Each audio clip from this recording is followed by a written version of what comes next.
We're talking about this as the summer of Paul George. So let's focus in a little bit more on Paul George and the Paul George sweepstakes here, because the 9-time All-Star has until Friday to decide if he's going to opt in or opt out to test the unrestricted free agent market. So PG averaged 23 points, 5 rebounds, 4 assists in 74 games last season for the Clippers. And the 34-year-old has only hit free agency once throughout his entire career. So we're now going to welcome in our Clippers reporter, Ohm Youngmisuk. So Ohm, hopefully we're getting him in here in just a couple of minutes.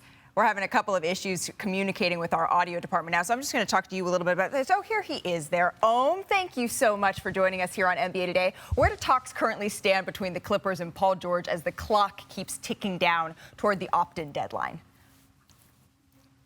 Malika, I thought it was quite telling that at the last time that reporters talked to Lawrence Frank at the end of the Clippers' postseason run, Lawrence Frank referred to Paul George and James Harden as they're going to be free agents, which told me that it was very likely the team was not going to be able to come to an extension agreement with Paul George. Now, as you know, Malika, Paul George is one of the nicest guys in the NBA. But let me tell you something. After they came to an agreement, the team with Kawhi Leonard on that 3-year, $150 million extension, Paul George said he was very optimistic that he, too, would be joining Kawhi and getting an extension done. But as talks began to pretty much, I think, break down and disintegrate because Paul George was not getting what he wanted to hear or what he wanted, you started to see Paul George become more irritable every time he was asked about his contract status. And before the playoffs started, he was asked, where do they stand? He would not even answer the question. Let me tell you this, though, Malika. One thing Paul George has to factor in, and I do think he really loves this about playing in Los Angeles, is that he's close to his family. His parents come to every game. His mom is in a wheelchair, but she's able to see him courtside. He's not going to get that if he goes somewhere else. That is something that he really has to factor in. And one other thing, Malika, all with the domino of Paul George, one guy who's waiting to see what happens is James Harden, because he wants to see if Paul George remains, how many years Paul George gets, because he wants to align himself along with Kawhi Leonard and Paul George. Well, if the Clippers and George don't come to an agreement, we know that there will be plenty of suitors, right, Malika? And I may or may not have witnessed the start of it based off of what we've seen, especially, Malika, when you think about the situation with Paul George. And so when I am looking at this outcome, clearly it's going to be fascinating because, again, I said before, he is an X factor. He is someone who has options. And I do think the patience has worked in some ways because now I know that they were lining up when you were the Clippers, the opportunity to make this come to fruition.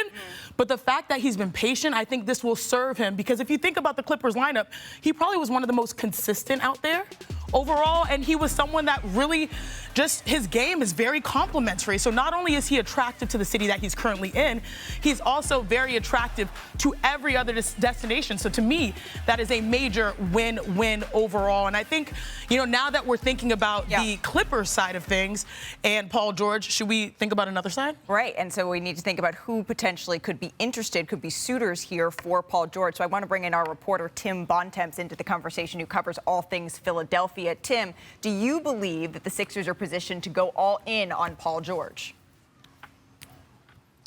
Well, Malika, the Sixers have been positioned to go all in on this free agency cycle going back to last summer when they did not extend Tyrese Maxey, who they believe in, and they're going to give a max contract this summer in order to have as much salary cap space as possible. And Ohm just talked about James Harden. When the Sixers traded James Harden last fall, ultimately to the LA Clippers, they did so getting back draft picks and expiring contracts because they wanted to make sure they would have max salary cap space this summer to go after whoever they can get on the market. And obviously, as you guys have laid out, Paul George is quite clearly the #1 player available this summer. And if you can pair him on the wing with Tyrese Maxey at the point, with Joel Embiid at center, you'd have a guard, a wing, and a big. It's exactly what you're looking for in the league. It'd be a definitional big three to have. Daryl Morey, the president of basketball operations for the Sixers, has long been someone, as we all know, that has chased stars in every way possible. And certainly, the Sixers are as well positioned as anybody to strike and get Paul George in free agency, assuming he does opt out of his contract and get to free agency on June 30th.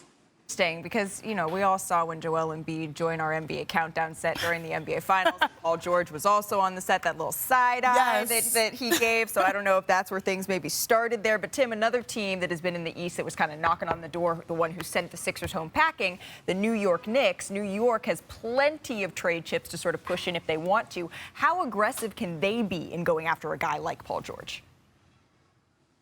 Well, this is the other side of things, Malika, because we just talked about if Paul George opts out, right, that he could go to the Sixers as a free agent. They have max cap space. They could just sign him. If Paul George opts into his contract this week, like James Harden did last June, then all of a sudden, I think you start to look at trade scenarios, and that's where the New York Knicks come in. The Knicks, as you laid out, have a ton of draft capital that they can trade. They've got a bunch of movable contracts that they can trade. And the Knicks have been waiting for years now to strike on a big-time player in trade to bring to New York. Now, after making it to the second round in back-to-back years for the first time in almost a quarter century, they've got Jalen Brunson, they've got Tom Thibodeau, they have this team that is really on the ascendancy in the Eastern Conference. It's obviously the talk of New York City. And if you drop a star player, say Paul George, say somebody else that comes available, onto this team, you might be talking about a team that could really go toe-to-toe with Boston atop the East. We'll see what the Knicks do over the next couple of weeks here and what they ultimately decide. But this is a team that could have traded for Donovan Mitchell a couple of years ago and didn't want to overpay because they wanted to make sure they were ready to get the right guy down the road. We'll see if that happens over the next few weeks. Tim, thank you so very much for that information. Los Angeles, New York, Philadelphia, there are plenty of ways that the Paul George extravaganza can play out. I want to bring in Tim Legler into the conversation because Tim is the team that gives Paul George the best chance at winning a championship. Is it the Clippers or is it somewhere else?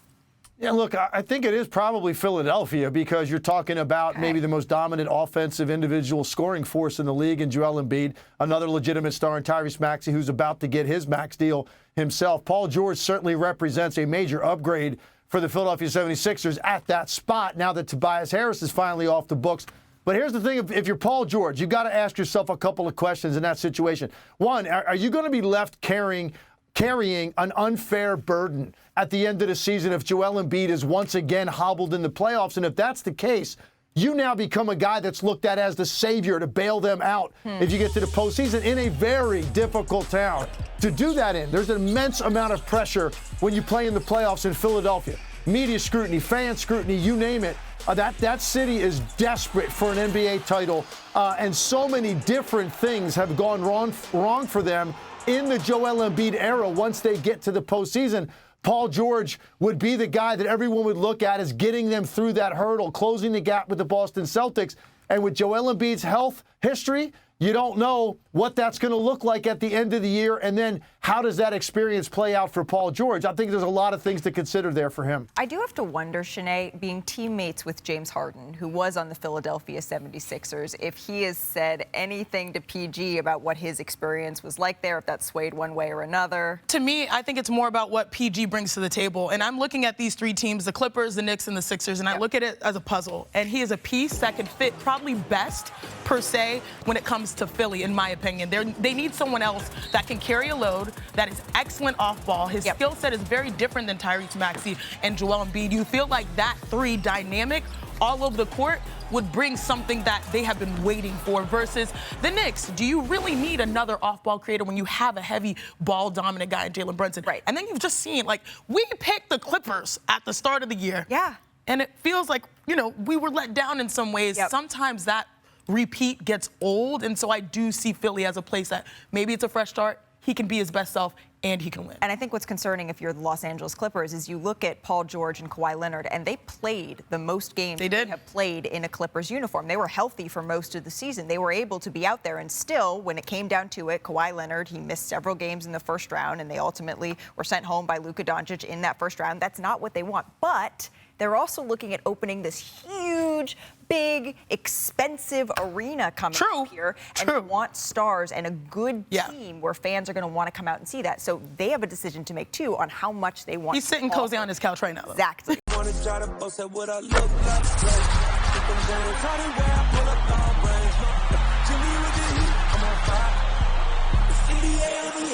fire.